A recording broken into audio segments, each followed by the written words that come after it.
एक समय की बात है। एक गांव में एक गुरु रहते थे जिन्हें खबर हो गई कि एक अन्य नगर में एक और विद्वान आए हुए हैं। वे अद्भुत ज्ञान के मालिक थे और आगे बढ़ने के लिए सबकी सहायता कर सकते थे।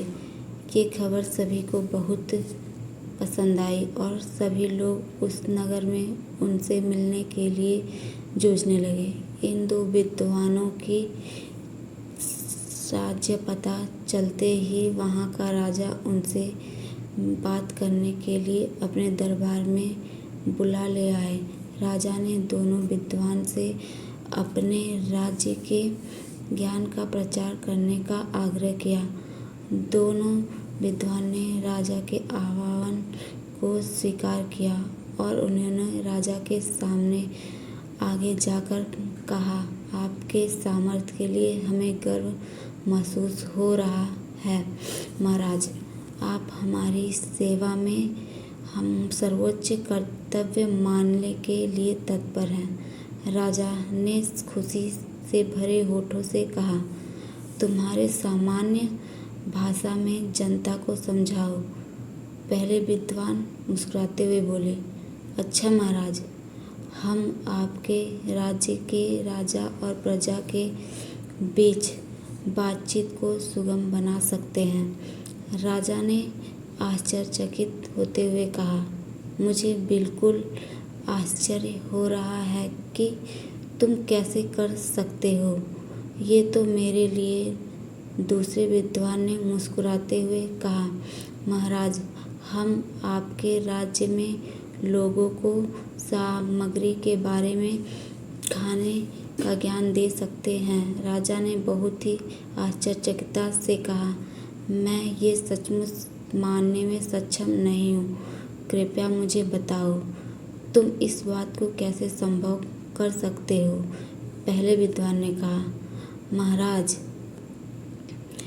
हम विज्ञान का उपयोग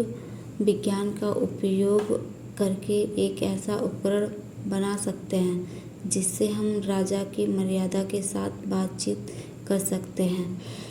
यह उपकरण हमारे बहुत सारे प्रयोगों को सुलभ बना सकता है और आपके ग्रामीणों के बीच आश्चर्य का निर्माण कर सकता है। दूसरे विद्वान ने कहा, महाराज, हम खाना खाने की जरूरत के बिना एक ऐसा प्रयोग बना सकते हैं जिससे खाने की जगह नहीं होती। यह उपकरण आपके लोगों के लिए आरामदायक और स्वास्थ्यप्रद होगा।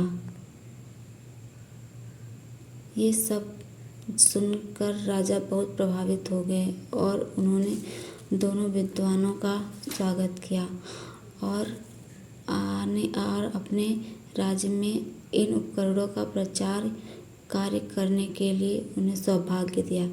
दोनों विद्वान ने राजा की प्रशंसा करते हुए उनकी सेवा में खुशीपूर्वक कार्य किया और सभी लोग उन्हें प्रमाणित करते हुए इस कहानी से हमें यह सिखाया जाता है कि समय के साथ ज्ञान विकसित हो रहा है और बहुत से अद्भुत आविष्कार हमारी मदद कर सकते हैं। दो विद्वानों के उदारता, समर्पण और सेवा भाव की मिसाल हमें ये बताती है कि हमारे ज्ञान और कौशल को समाज की सेवा में लगाना चाहिए।